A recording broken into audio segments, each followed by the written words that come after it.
Let's do this. Sang Show. But I got it. You are so proud of that thing. Dude, look at this. Yeah, hold on. Hold on. It's natural. This is how we're starting the interview because we have to start from here. What is that? It is a gourd. Holy sh**. But I wonder if it organically grows this way or if they like strangle it around the base to get this different head here, you see? That looks. I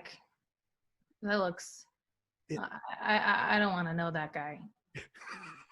I don't want to know that guy. I saw it at the grocery store and I said I had to have it. Yeah. Yeah. So I'm sure. I'm sure you did say that. All right.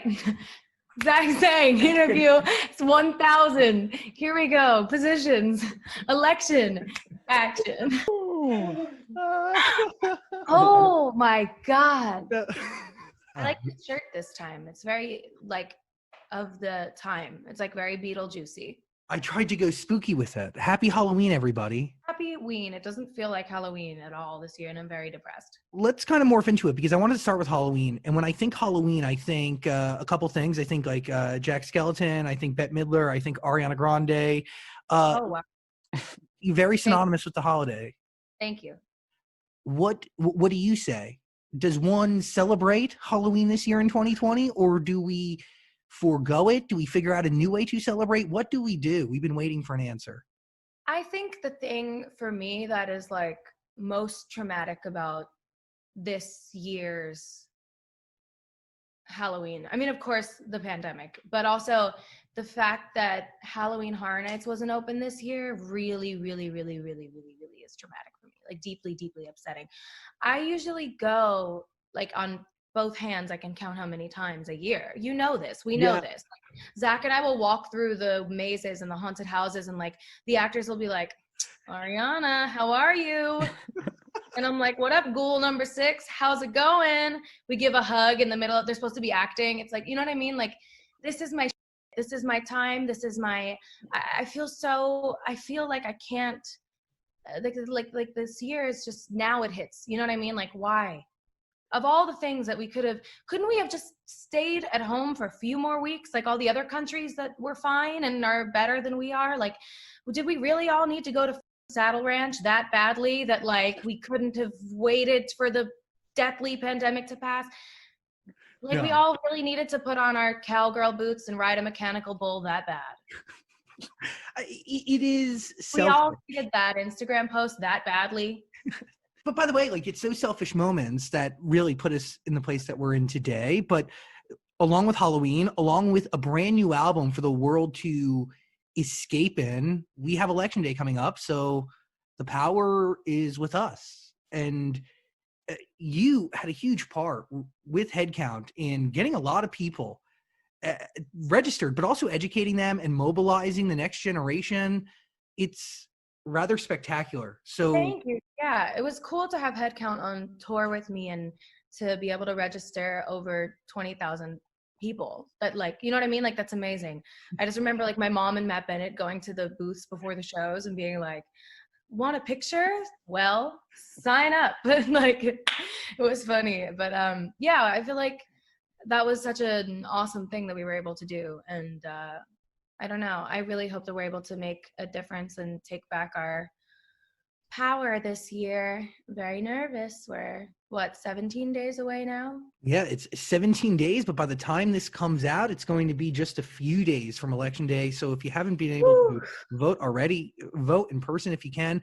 But it's all connected here because the Positions music video not only perfectly captures the record, but you do have these obvious and sometimes subtle nods to what we're all facing together. And one of the things that stood out to me that I really appreciated was you were putting a medal on a postal service worker and a group of people that have been so wrongly affected over the last few months. But you do take on this responsibility socially, right? And you do incorporate it in your art when you can.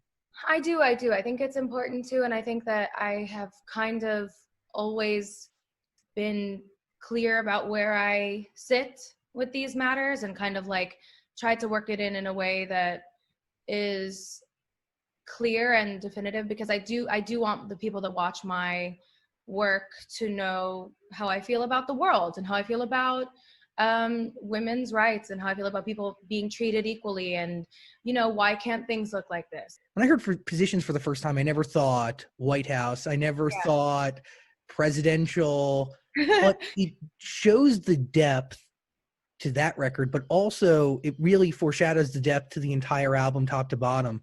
What are the different positions that make up your existence? My existence? Yeah, who you are. Oh God, I don't know. Holy shit. I make songs sometimes. I am a dog mom. I am an editor, a producer, a vocal arranger, a writer, a dancer, a friend, a sister, a daughter, a girlfriend.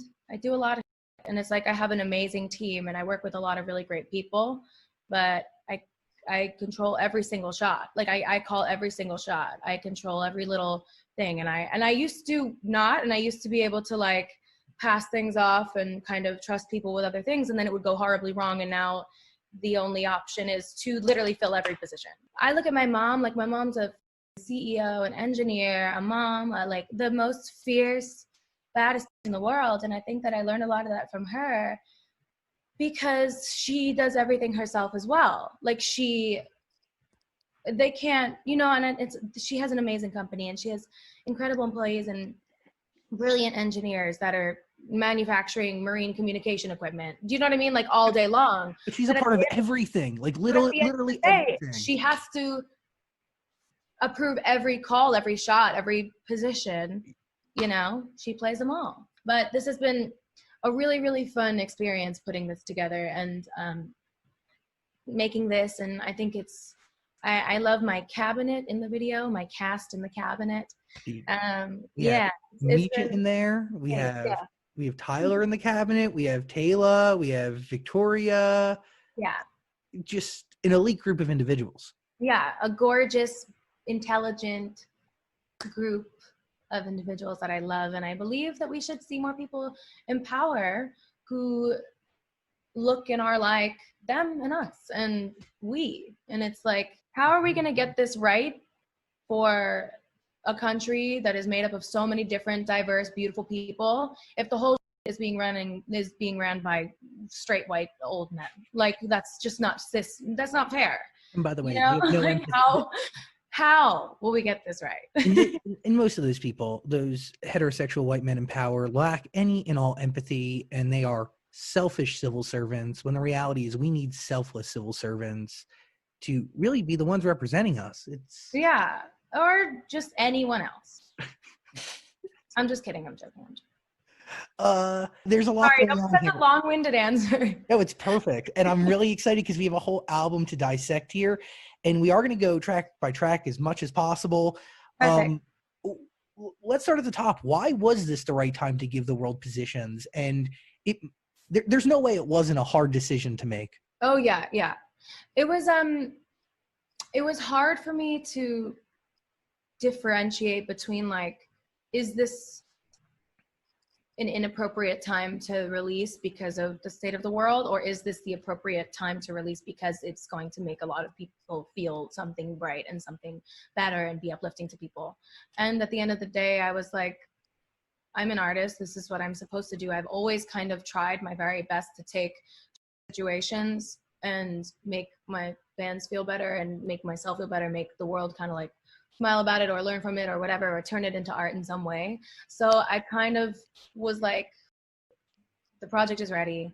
Let me try to make them smile, because I know I have seen them on the timeline worried about their lives and the state of the world all year. And we've kind of like, I've been working and it's done. And I was like, you know what? This is like, everyone is aware of what's happening. I'm aware of what's happening. And this is also my job at the end of the day. And I know that in my heart, this will make a lot of people feel something good.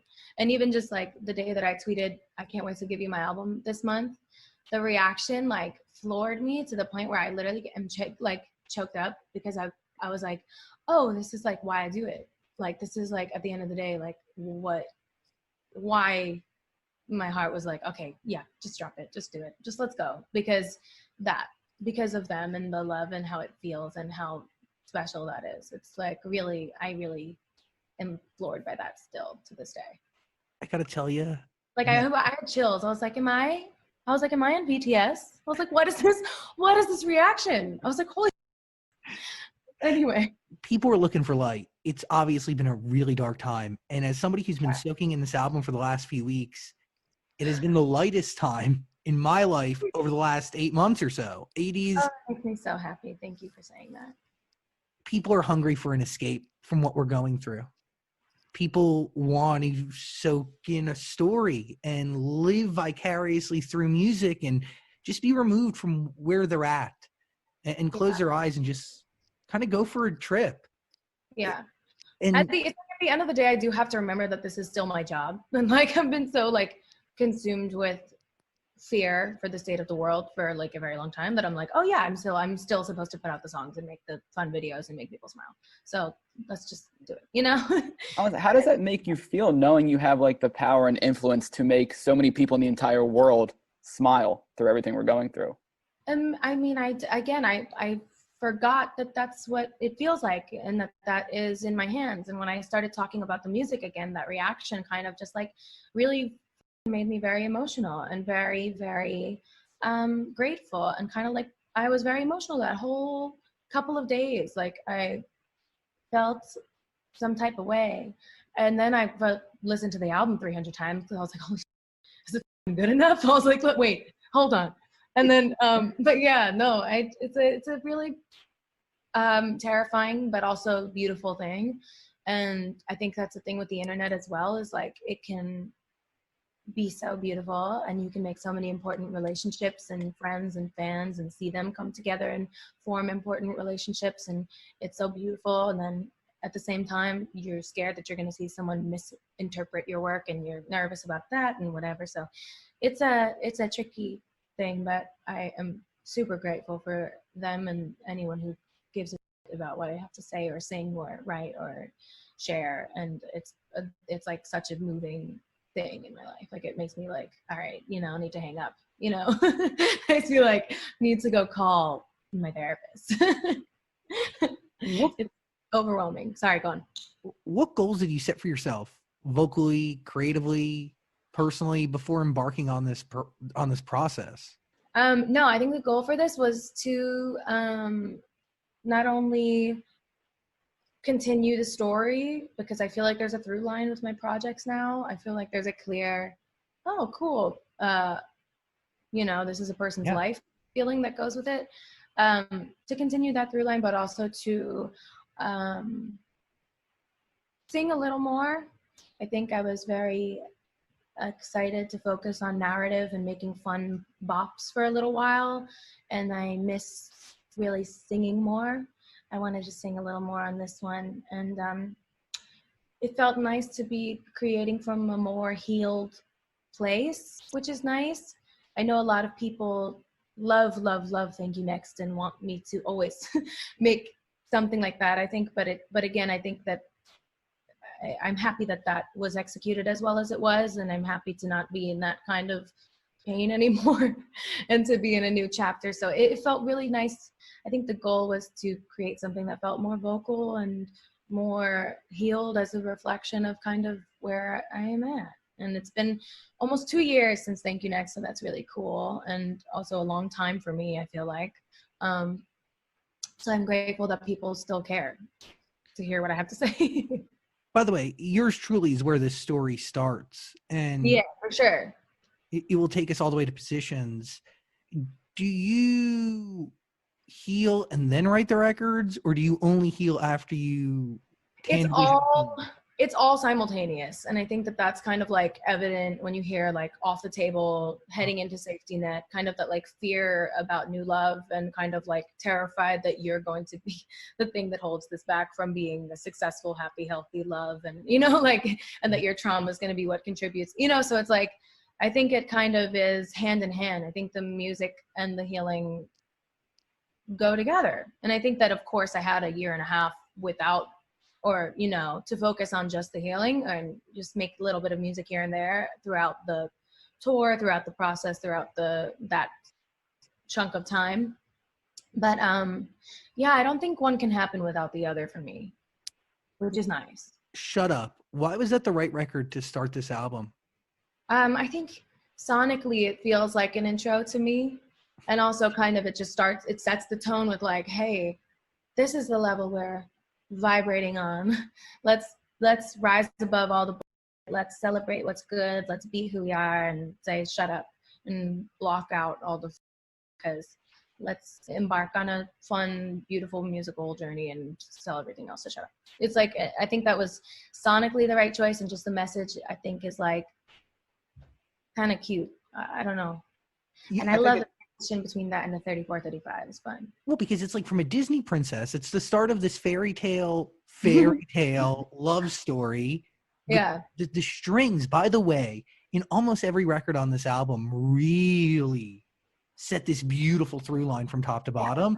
And it's like, it sounds so sonically connected. I am glad to hear you say that, because I wanted to start, I mean, this isn't actually what ended up happening, but with Shut Up, it was, and with 34-35, it was. I wanted to start each song with just strings. So Peter would send me ideas and tracks that were just strings. And I wrote to those, and that was how we did it.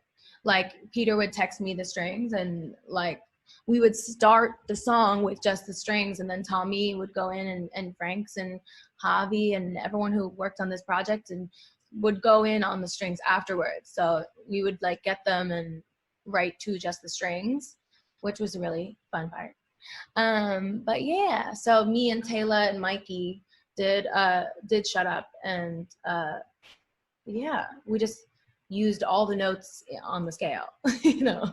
Like, we were like, how can we make something that's fun lyrically and then also like so musical at the same time, so that it feels like orchestral and sophisticated, but lyrically it's kind of just like fun and chill and like, yeah. So good. I mean, when you're crafting the record, who are you thinking about? Who are you talking to? Because clearly you're saying one thing to someone or a group of people. You're telling them to shut up. Is there someone you're thinking about when you're writing it? Yeah, I think Shut Up, because we want it to not be too like aggressive or preachy. It's just kind of like an invite to, you know, act different and not spend so much time being negative and trying to not waste your energy talking about people you hate, or, you know, so it's kind of about, I think, like haters in a way, but not really, because that sounds so corny, because it's not. It's about people who you feel badly for because they just live in the negative world, and you want them to just come hang with, you know, me and Taylor and Mikey, and we, you know, vibe, whatever, like whatever, or whoever fits in that circle, our circle. It's kind of just, yeah, leaving space for them to be better. I just think it's the perfect way to start the album. You're basically saying like, here's me, here's my album, these are my stories. If you don't like what I have to say, like, worry about something else. Stop focusing on hating on me and everything else. Oh, sure. Yes. I love that that's what Dan says it means. I said yes. Well, it's true, because before no, it totally is, but you just said it in a way that was so much more direct than me being like, oh, the spiritual realm in which we survive is you know, like, shut up right now. Well, yeah, because, you know, the album gets like much more mature lyrically wise than your other albums. So to me, it's like, if anybody has hate on it or hating on what you're saying, you're like, go back to Shut Up and listen to what I'm saying. Like, sure, exactly. So it's basically like, if you can't get past track one, start over. Exactly. But it is truly the perfect start to this. You know, the lyric that stands out to me, all them demons help me see differently, so don't be sad for me. Thanks. You're essentially saying I wrote that part. it is true, right? Like, you do have a different perspective we all do. Our perspective is built off of what we experience.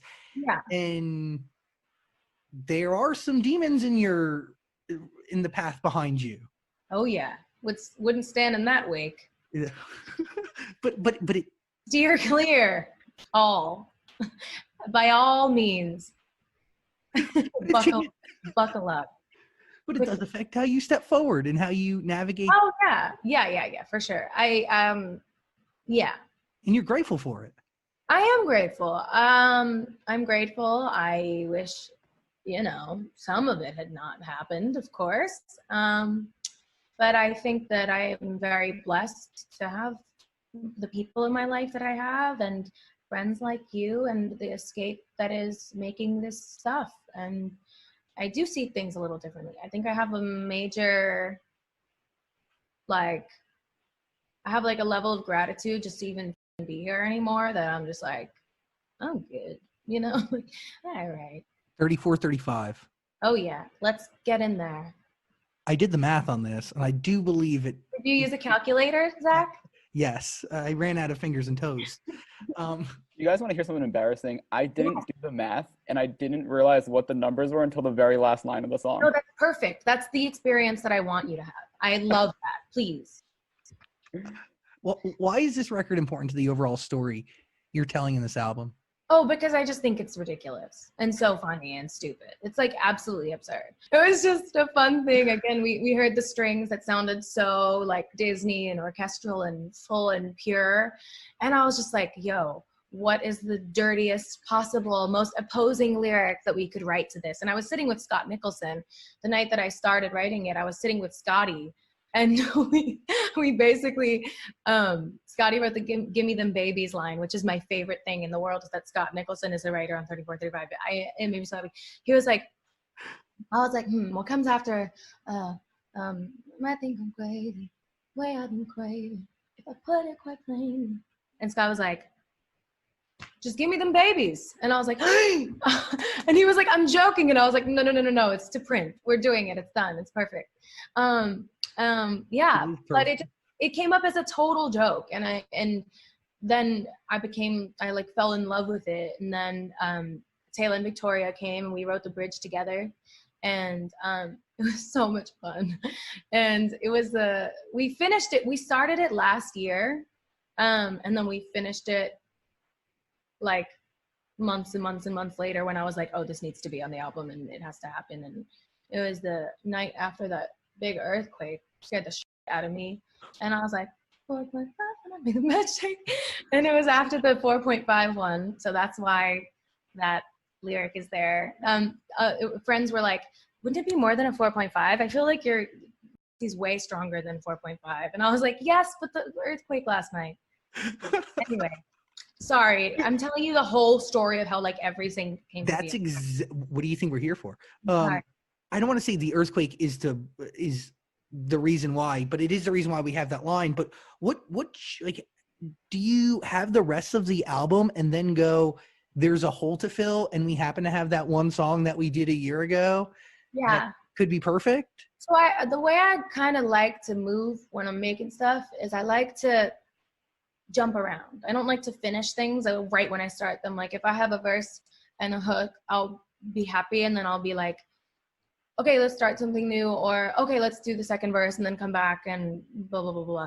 So I like to just kind of, when the ideas are there, go. And then when I feel like I'm working, when I feel like I just like to bounce around until something else comes up and that I hear something else that I like, and we'll start other ideas. And then at the end, we go back and we finish them. Interesting. How do you know that it was time to hit pause on 34, 35? At what point did that song end, and then you picked it up? Oh yeah, when my mom got there. Oh. Yeah. Mm-hmm. She was like, "Hi, Ariana," and I was like, "Billy, pause." Can you talk about putting that verse together, the riding verse, the earthquake verse? How fun was that, building out those lyrics? It was so much fun. Also, the thing about getting me, Vic, and Taylor in a room together is, it's just so fun, but also it's magical. When three besties sit down who know a lot about each other's lives and what intimately know each other. Oh yeah, very intimately. I don't really work with people that I don't have a real friendship or relationship with, or that I don't feel immediately like connected and obsessed with. You know, I've been working with Victoria and Taylor since the first album. Like, it's not even, and it's so much more than that. Like, these are two women that mean so much to me. So it's so much fun. And my friend was there. My friend tagged along and was like, it took us like 30 minutes and to write the bridge, and Chase was like, you guys are, first of all, ruthless. Second of all, that was the most fun. Like, he was like, I can't believe that happened so quickly. And yeah, but it was really fun. But yeah. Do you channel a different side of yourself for records like this, or is it all just one? Obviously, it's the different positions. Yeah, I think the thing about this song that has been my fear since the beginning is that it would distract from the like vulnerability and the sweetness that is the rest of the album. It's very loving, it's very honest, it's very much a reflection of parts of my life. But also, you know, it's just a fun song, and it deserves a home on the album for sure, and that deserves to be written about for sure. But yeah, I don't know. It's just kind of like, I think that everything I do kind of has a little bit of humor in it for sure. And I think that people know that I'm not really like Making somebody strap in. sitting here till dawn, you know, like I'm not really, you know, unless they really think that, in which case I hope that they work on that, you know. I'm kidding. I'm kidding. I don't know. I don't know. I've been very nervous about this one because I don't want it to distract from the rest of it. But I do love it. And sonically, it's like one of my favorite things we've ever done. Let's go from a song that has humor to a song that, in my opinion, has no humor, but if I can't listen to it and not cry. Off the Table. Oh God, what a jump. Yeah, totally different. I'm But here. I've heard the song so many times now, and I cannot get through it without, I don't know, it's just such a beautiful song. Thank you. Dan, That have you heard it? What? Have you heard it? Of course. Okay, good. All right. Just want to make sure. Was there an actual moment in your life where you genuinely thought that like love might not be possible again? Yeah, I think that you fear that when you experience certain things and you go through like really traumatic. I think that your mind, you know, this wasn't written from a 100% this is really how I feel, but that fear is something that exists, of course, in your head when you let the trauma part of your brain take the command seat.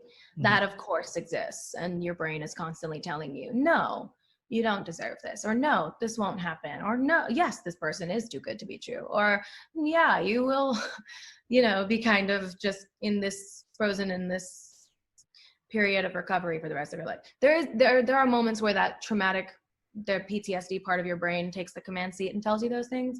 So I think this was written from that place and not from a real, I'm in my right mind and I know that I deserve love place. It was just from a fear place, but it deserves to be expressed, and I think it deserves to come out. And I think that once you write something, it kind of goes away a little bit as well. I think that expressing it made it feel so much less legitimate. Yeah, I understand. It's like an insecurity that you have. That's not, you're kind of saying it's a fear, but by getting it out into the world and writing it, the fear loses its value, and you realize how ridiculous the fear is, and then you're able to open yourself up to love, or at least look for it. Yeah, it's like when you share it with someone and they have a reaction that is like comforting and supportive, and oh, this is a beautiful song. You're like, it's a beautiful song. You're like, oh, okay. The song does start with fear and you questioning it, but by the end, and April comes in, the song kind of ends with this human being reassuring you that no matter what your baggage is, they're there to carry it with you. Yeah. He played the role of the perfect, you know what I mean? Kind of like dream reaction to a fear like that being expressed. Reality, right? Yeah, I kind of gave him a little sum up of my, you know, we caught up for a while and talked about life and everything. And he kind of, I think, wrote his verse from a perspective of like a person that would be filling, you know, certain shoes, and what I've heard that has felt nice. You know, it's nice. I think he did a great, phenomenal job writing that. Is it hard to put that into a song? Like, how'd you Oh know yeah, you were ready? I didn't know anyone was ever gonna hear it, so I just kind of was sitting in my room. It was during quarantine, and towards the very beginning, and I just had set up my little home situation, and a friend of Matt Bennett's, Shintaro, had sent me a little folder of beats, and he's amazing, by the way. He worked at the Apple Store, at the Genius Bar, I think, or I think he was giving lessons on how to work, like make beats and stuff. Cool. Like I think he was the guy that like you go into the Apple Store and be like, oh, I want to make something that sounds like Robin Thicke, and then he'd like show you how to make something that sounds like that.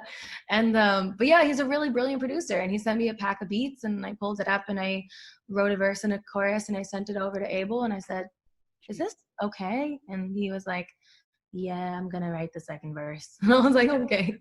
And so that was just how it felt, and it was just a very intimate moment and writing process between two friends. Does a song like that only happen after being alone with yourself for quite some time? Because it is it's very reflective. No, like if you weren't going through it in that moment, you're thinking back. Or I think there's always a feeling at the beginning of creating something where you're like, is this for me or is this for people? And this was one that I think was kind of on the line. I didn't know, but then it felt really beautiful, and my mom's reaction to it was really beautiful. That made me very emotional, and I felt like it was the perfect kind of centerpiece in a way to the album, because it does, again, make every other song on the album make so much more sense. It's like, okay, we start here and we start with a crush, and you start with the fun sex and the, ooh, what's your motive? What's your, you know, whatever, blah, blah, blah. And then it gets to this real point where you're like, oh, wow, I could be falling in love with someone. Is that even an option for me? you? Yeah. And then you go into, I think 6:30 is next, and you're like, well, are you down? What if I lose my, what if I'm old and crazy? And then you go into Safety Net, and you're like, oh, here we go. I'm really here falling for real, and this is happening again. I didn't think it could, and it is. And then, you know, and then it's like, I think it's a pivotal point on it. I think I don't know. No, it is a huge moment in the overall story that you're telling. Do you know what that story is, and do you realize that story only after the album's done?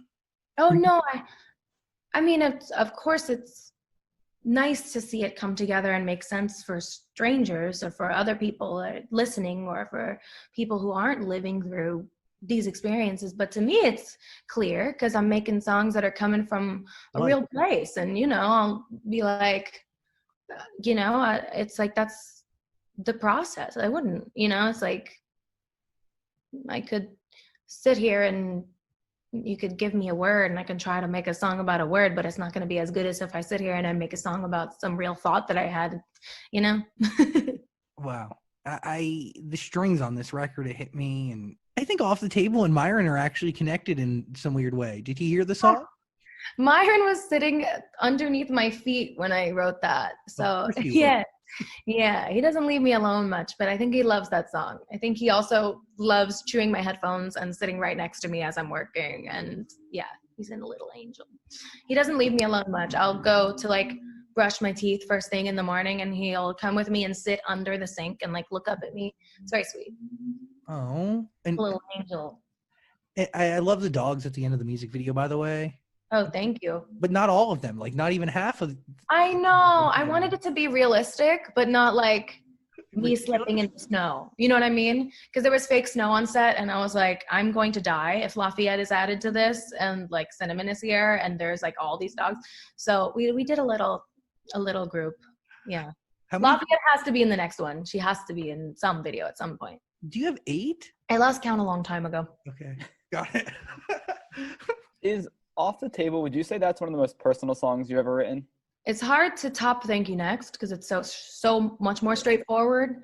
But I think it's different because I'm kind of the only one in there. It's just me and Abel who wrote it, so maybe. But I don't think so. I don't know. They all have so much of me in them that I don't know. I don't really like to be like, is this the one that means this? And I don't know. I think they all kind of fit in a puzzle somehow. How do you know it was time to share this story though? Because something has to No, happen. actually, Dan, I do have an answer for that. I think 34, 35. I'm joking. I'm kidding. 6:30. The reason I'm asking that is just like everybody knows like what you said, you've been through a lot in your life, and this one you're kind of putting it all out there for people to kind of hear your story firsthand. Am I? Now I'm scared. I think it's a good thing. Oh, Don't worry. Do you have a question, or are you just gonna say shit, Daniel? yeah. Do you have a question, or are you just gonna instill fear in me and trigger my anxiety while we But sit here? isn't that what you want? Is tell your story? No, I don't fucking know, dude. I just want to sing and make people happy and say songs, and I don't know. All right, well, forget I said that. I don't think about that. If I wanted to share my story, I'd do more of this shit, but I only talk to you two. All right, well, scrap that. I'm joking. And I want everybody, and everybody should know that, you know. Yeah, but it's also like yes, in a way, yes, because it's like I do want some control over what the narrative is, but at the same time, you know very well that I don't like to spend too much time thinking about that because it's scary. What does 6:30 mean? 6:30 is like 6:30 on the clock. Down. Are you down? Oh, You're like down. the position of the clock points down. Yeah. I was literally like, does the sun set at 6? Does the sun set at 6:30? No, both the arms are facing down. I'm really happy this album has thrown you for a loop, Zach, saying your brain is burning over there. That makes a lot. I'm so glad. This profound body of work could really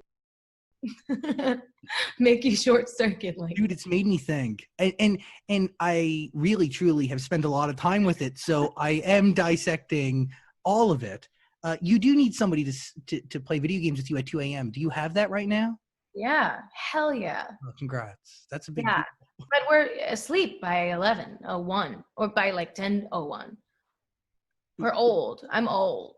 I'm an old person. Back in the day, Ariana would be up at probably like 1 o'clock playing video games. No more. I can't do it anymore. I'm Really? tired.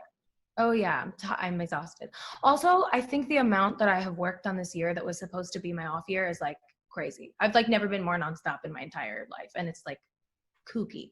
I think because like once I made the decision that I wanted to put something out, I was like, okay, now I need to shoot 76 videos, do 76 photo shoots in the middle of a pandemic. I need to get everyone tested 300 times a week.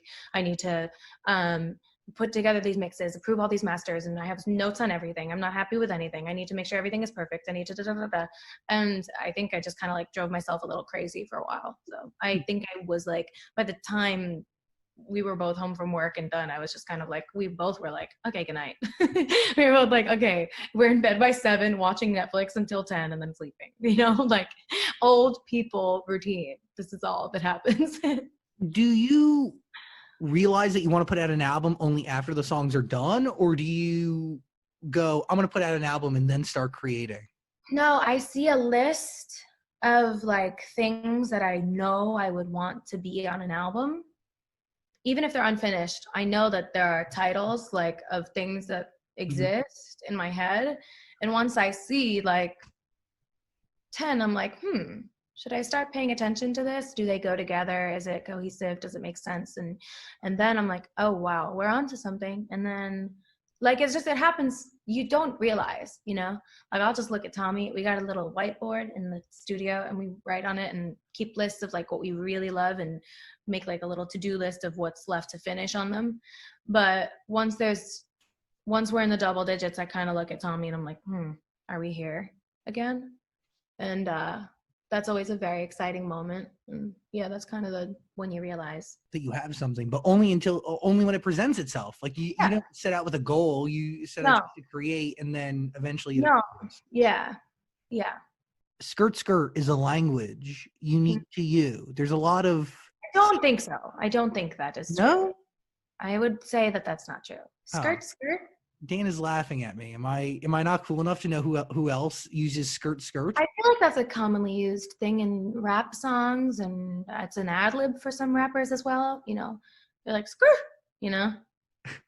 No. I think it's around, Zach. Okay, I think sorry. we don't coin that one as an Ariana Grande phrase at all. Well, what I think we back out of there quick.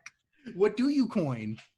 I like the nods to the other albums lyrically that are kind of like they're kind of trickled throughout the album. I purposely kind of try to tie in certain phrases that reflect and tie in other records to make sure that there is a through line, and that I did it with Sweetener and Thank You Next as well, just to like kind of like wink at the other songs and continue the story and kind of like show the evolution of how situations have evolved and how certain feelings have evolved and changed.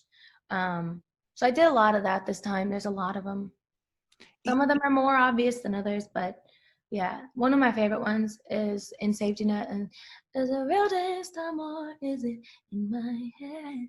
I like the in my head reference. I like little things like that. I love it because one day or even today, somebody can sit down and listen to most, if not all, the albums, starting with yours truly, and really be able to see a human being progress and grow and evolve. Sure. Yes. It feels like one. Side to Side was very meaningful.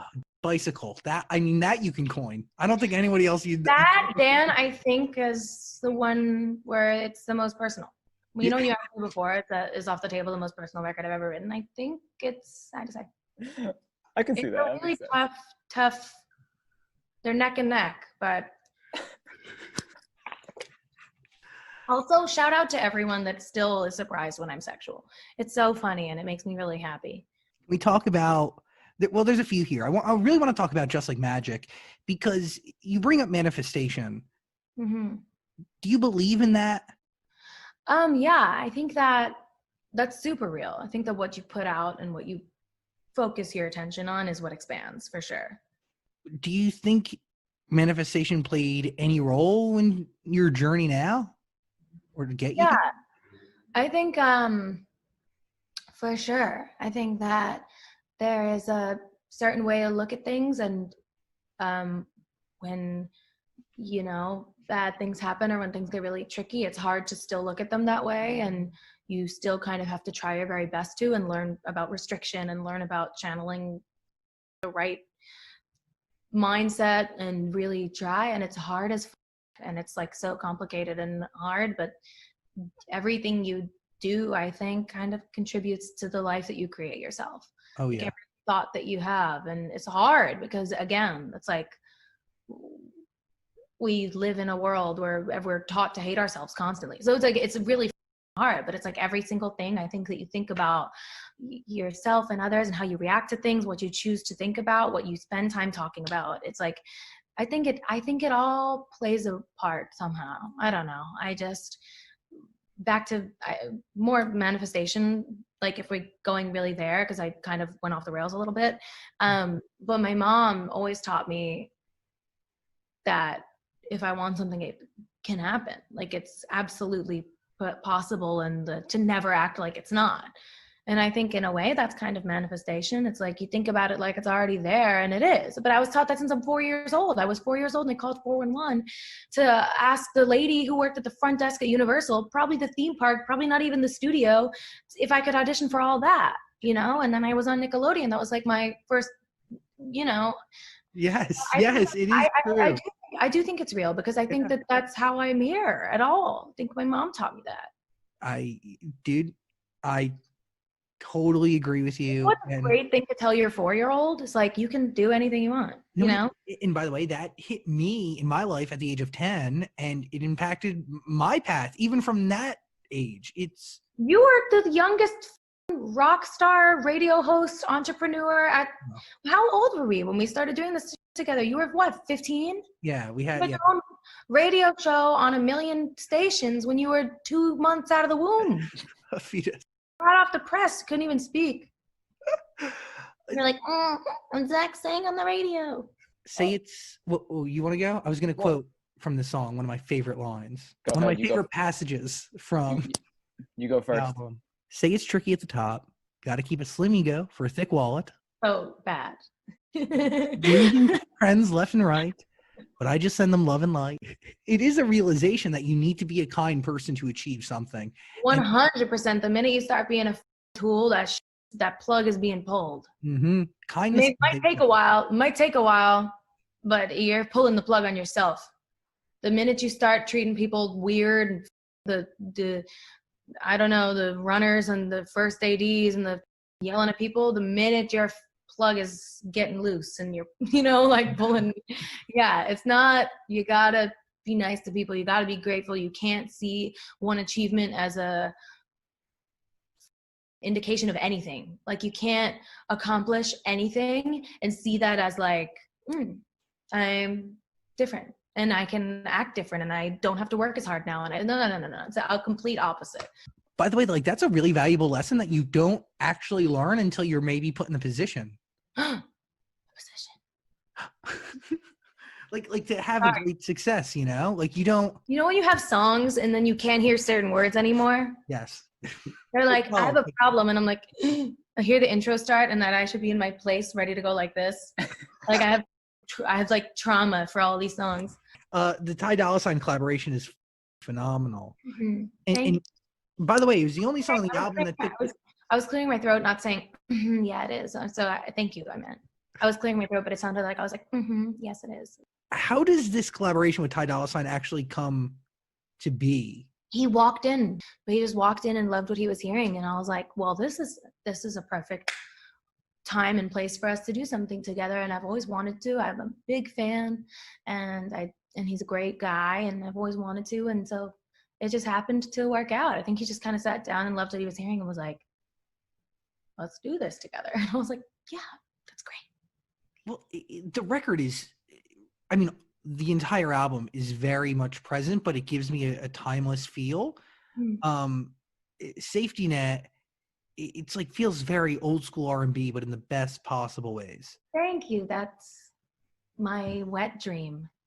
Tripping, falling with no safety net, all over the sky. You're questioning if this love is real. At this point in life, do you even know? Like, do you have a test? Do you have a gauge? How do you know? Well, you don't, but you do. Your heart, your gut, your friends and family, I trust the people around me a lot. They've always, in the past, when I've been in something where it's not gone the way everyone has wanted it to go for me, they've always been like, hi. Yeah, that. You've been one of the people. So it's like, yeah. Your gut. You learn to trust your gut over time.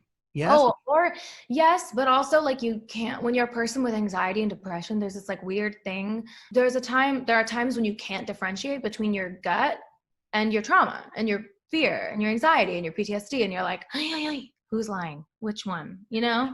So it's a tricky thing, trusting people and whatever and blah, blah, blah. But there's a time when you do feel safe and it clicks and you're like, and, trust is a big thing. And I think that song kind of is a very accurate depiction of what that fearful stage of falling in love feels like. From that into My Hair, I'm obsessed with this record for so many reasons, because vocally, it's unlike anything I've ever heard from you. You go the deepest vocally that you've ever gone. Like, it is so good. Oh, thank you, Fredo. Fredo goes, from in the corner. Thank you. Yeah, I don't know. It's like, at this point, I've done a lot of I want to keep it fresh and exciting. I want to use all the parts of my voice I can. I want to have fun and just make records that I feel like I haven't made before. And yeah. Your hair is so, I don't understand why it's attracted so much fascination throughout the years. It sure has. It's unlike, it's so wild to me.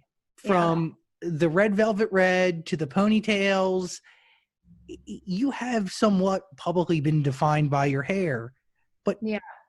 also in life, hair is intimate. Hair is personal. Yes. But No, it definitely is, especially when your hair kind of is something that you use to differentiate. You know what I mean? It's kind of like the red was Cat, and that was very much a character, and that was very much a portion of my life that I love and I am so grateful for. And I look at it and I love it, and I see red and I'm like, red hair, and I'm like, oh my God. And I think fondly of that, but it again is not me. And then I see the journey that it's been to, I did put your hearts up with red hair, and that felt weird. Do you know what I mean? Because it's like I felt like it was keeping me in a. Everyone thinks I hate that record. I do not, but I do consider it a transitional part of my life. That's why I never made to an album or anything, because it's like I didn't feel like that was an accurate reflection of who I was as an artist or a person. and I was hair like, is okay, to that, by the way. yeah, I was like, this is a confusing time. This also was a song written during a writing camp when I was writing songs for Victorious, and it's heavy and it kind of ties me to that. So then what do you do when you're an actress on a television show who's trying to also pursue a music career simultaneously because you're insane and can't wait? You dye your hair back and forth every weekend. So there was the dyeing my hair brown on the weekends, and Brian and Scott would come and hang out with me while I got my hair dyed, and then we would shoot a music video on an off day, and then I would dye it back and be up all night bleaching my hair to go back to work on Monday. And then by the time we did Sam and Cat, we had wigs and it was easier. But then the ponytail, and then it's all been kind of like associated with different chapters of my life. And my real hair, which is the humongous curly poof, is kind of, I don't know, so few people get to see it, and it's cute, and it reminds me of me as a kid, and it reminds me of, it's who I am privately. And but so is this. I wear my ponytail all the time too, but the curls are definitely something that I don't bring around much. But I think that's kind of what I envisioned that song being about, is because it's like such an intimate thing, is to be just like curly shower head. And yeah, and my boyfriend loves it, and he's like, girlies, yay. So it's like a very intimate thing, and I think that's kind of what that is about in a way, because like you said, the hair for me is such a guard character facade type thing, and it's had its own evolution, but it has always been like this kind of like costume piece. Does that make sense? Totally. Yes. Any sense? Am I making any sense? You are making a ton of sense. But at the same time, I do love my ponytail. It's like if I would choose to wear it like that, I would, you know what I mean? So it's like, I don't know. It's like a uniform to work, dude. It's not. It's hard because it's like, it's me, but it's like, okay, there's another me. You know what I mean? It's like, okay, there's a curly shower head me that looks exactly like my baby videos, you know? Would you ever start wearing your hair naturally, like with the curls? I think I would. I think I have a hard time marrying it to the music for me, because I have kind of created this persona and this thing and this, I think, I don't know if I love it for work. Does that make sense? Yes. There's, I mean, it is the same Ariana, but there's a different. Yeah. There's a difference between the two. Like, and I like that. I think I like that for now. I mean, maybe there will be a phase in my life where I'm like, oh, this makes sense for this project. I should rock this for this project. But for now, I think it's like a really nice private separation, like degree of separation that keeps me kind of like, yeah, this is separate, and the things that you see are separate, and it isn't your reality. And it's like there is this time where you do get to take the character off. Does that make sense? totally. Because it's like you see a lot, and it's just, to be a person who does what I do is a blessing, but it's also kind of weird. And I think there are times when I'm really grateful for that degree of separation. Although it is such a blessing and I am grateful to be in the position I'm in, it does feel nice to have like this grounding thought of like, yeah, that's not reality. Your reality. I don't know. It's so much more than hair. I'm talking about way much more than hair. Sorry. Yeah, but it is all connected to your Really? hair. It is all connected to your hair, truly, because it's like the thought of like let your hair down. This is like just you're taking off your work uniform. You're becoming a different person, but also Yeah. the same. It's a different version of you. It's like at home. That picture me being like at the end of the day, like You hang it up like right by the door or something. yeah. I'm like, yo, Myron. POV, one of my favorite songs from this album, and personally and a little selfishly, the record made me really adjust what I'm looking for in a partner, because it's a love song that opened my eyes as opposed to making me jealous of love or sad of somebody's love. It was really hopeful and slightly empowering, and I don't know, it made me realize what I should be expecting in a partner, which is a Yeah. big deal. Well, it's a tricky one because it's also like, of course you love yourself before you're able to fully love someone else. Of course.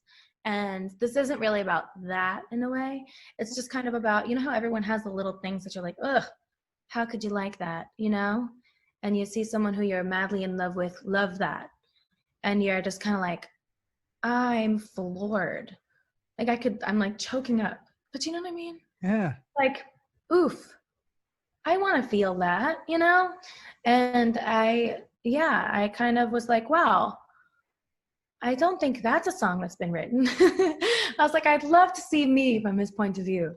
And then I was like, let me text Taylor real quick. and then we made it, and it feels really special. And I've never thought that before. Yeah, you have to experience this in order to write it.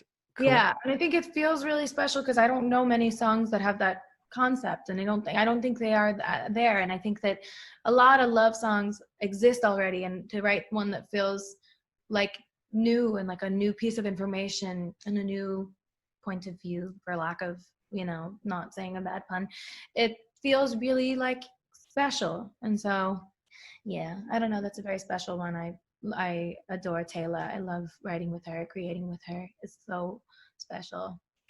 With the more and more success you have, do you find yourself questioning everything you release more or less? I think I have to remind myself that I need to not put the pressure on myself to outdo what I've done or make it about things like that, because it's not the point of being an artist. It's not why I started singing. It's not, you know what I mean? So I was just as happy singing in gay bars after a show of 13. And, that it's about singing. It's about loving music. It's about how it feels to sing. It's my gift. And that's what I need to keep reminding myself I'm a storyteller, I'm a singer, and that's my job. And the rest of it, I can't get wrapped up in, because I know that certain moments that have happened are what they are, and I just need to worry about making new moments that are, of course I want to challenge myself to continue to grow and continue to evolve and make things that aren't, that are new, but also I don't want to put pressure on myself to outdo something in a, you know what I mean, other than just performance and what I have to offer people. I can't put that pressure on myself because it'll make me sick. It'll ruin the point of art. It's like, I know that a lot of people do care about those kinds of things, but I can't, because I know it'll make me unhappy, and I know that it'll kind of blur the point of all this for me. So what is success to you? How do you measure it? How do you look for it? Success is different to each and every one of us. Yeah, it's very, very, very different. I don't know. I think for me, it is really cool to have number ones and to have a Grammy that is currently sitting in a pile of yarn in my closet. It is amazing, and I'm grateful for acknowledgement, for achievements like that. And it means a lot, and I'll always say thank you, and I'll always be celebratory of those things, of those moments and achievements. But I think, to me, I am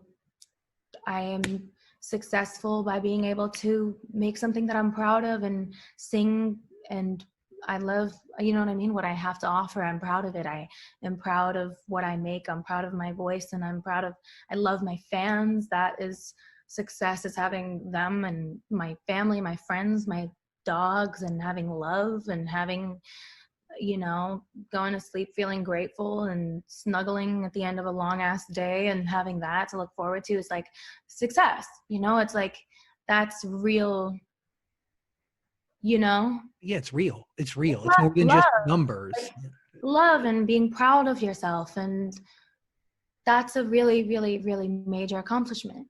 I think that like the rest is distracting and can make you feel sick and yucky.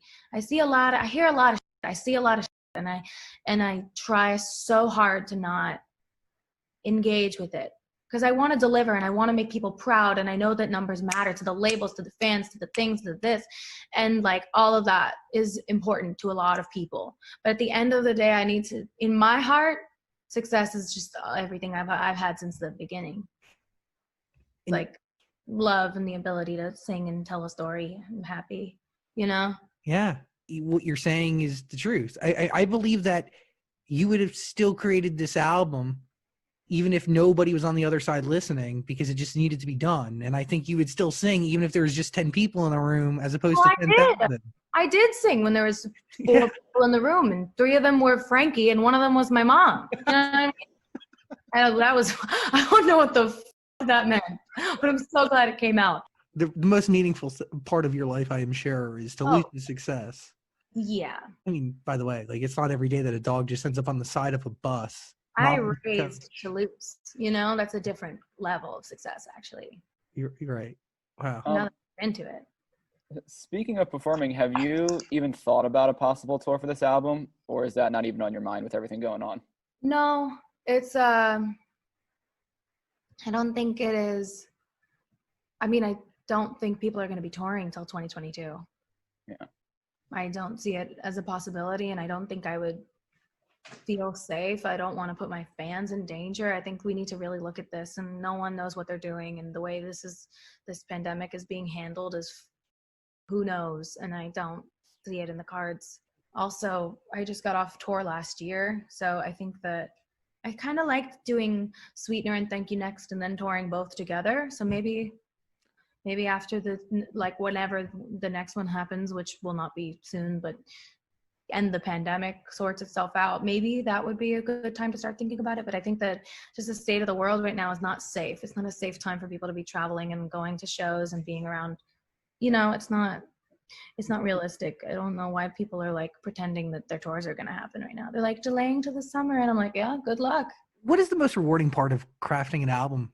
I like driving around and listening to it and being really fulfilled by it. Like, that feeling is really exciting. And Ray liking it. when Ray loves it, and we're like driving in the car together, like from appointment to appointment, and Ray's like, like work. Then I know I've made something good. No, I think yeah, seeing like a playlist form in your phone is cool. That's exciting. Because it's your own stuff. Yeah, the whole process is really nice. Like seeing the visual fall into place, and you work on it hard and you edit it hard, and when everything is kind of done and coming together, and you think about like, and you look at it alone, that's nice. And then when you think about sharing it with other people, you start to spin. Well, I do anyway. I'm like, holy shit, it's real now. Motive. A record that to me sounds, again, like a lot of this album, it is very present, but still nostalgic and timeless. There's like a disco funk there. It really, it slaps in the right way. I met Murda through Wendy Goldstein.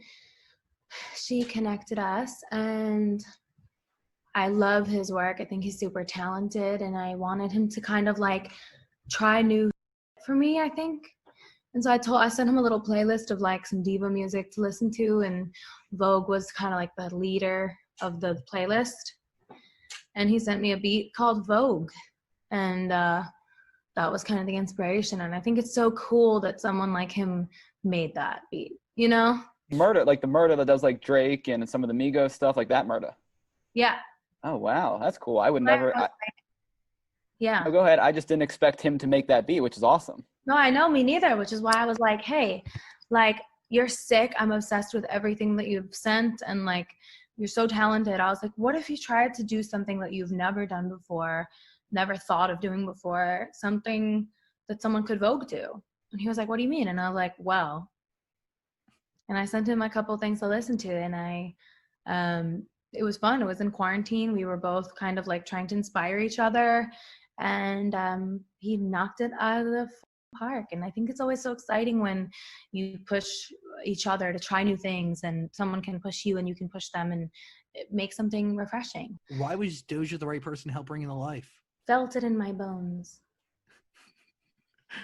I was just like, ooh, she's gonna eat this. It's just such a specific space to occupy. It's like voguey, and B, it's kind of is more like slow. So I don't know, it's hard to just have a couple bars on like that tempo of a song and know what to do with it. But she really added so much to it. I love it. Yeah, her flow really is impeccable, and it fits so good. perfectly. But again, I say this probably every time we talk, like, you pick the right people who really are needed to tell the story fully. It's never just this random bull squash feature that was just. What the f- does that mean? Bull squash? Yeah, we got rid of bull. And, Oh. say bull squash. Bull squash. Positions is the album. There's a link in the description Yay. below. Please listen to it. Well, did we talk about Nasty? Did I miss that? Oh no, we can. I think we have to. Can't skip let's that go one. back. The laughs at the top of that record, plus the whistle tone so delicate, really bring to life a different story. Yeah? I think so. What's the story? I mean, you tell me. Just giggling, having a good time, making songs. I think that's just what happened in the beginning. I don't think it's any deeper than that, you know? But then again, people will find a way, my fans will find a way to create depth with something that is not that deep. Like, for instance, the loading bar on my website has the little flower in it. And the flower that we were going to use on Twitter next to the positions hashtag, just because it looks cute and is sweet and whatever, the flower matches my earring on the album cover. And the theories that have been crafted behind this flower are astonishing and really creative, and I'm proud of them. But again, alas, it's just an earring, you know? They're like, oh my God, this is a blossom. It represents her emerging from the murky waters, rebirth for a new era. And the divine woman that submerges from the murky waters is the blossom woman. And I'm like, oh my goodness. I am so glad that you think that's what it means. Thank God that's what you think it means. I'm so happy that they're that excited, that they care that much. Is a huge blessing. But it's just an earring. Positions is the album. You need to hear it if you haven't already. Please, there's a link in the description below. Ariana Grande, I love you with my whole heart. Okay, do you want to go to a haunted drive-thru tonight? I'll work it out. Yeah. Yeah, let's go. Okay, I'll see you both later. Okay. Love you guys. Later. Bye. Bye.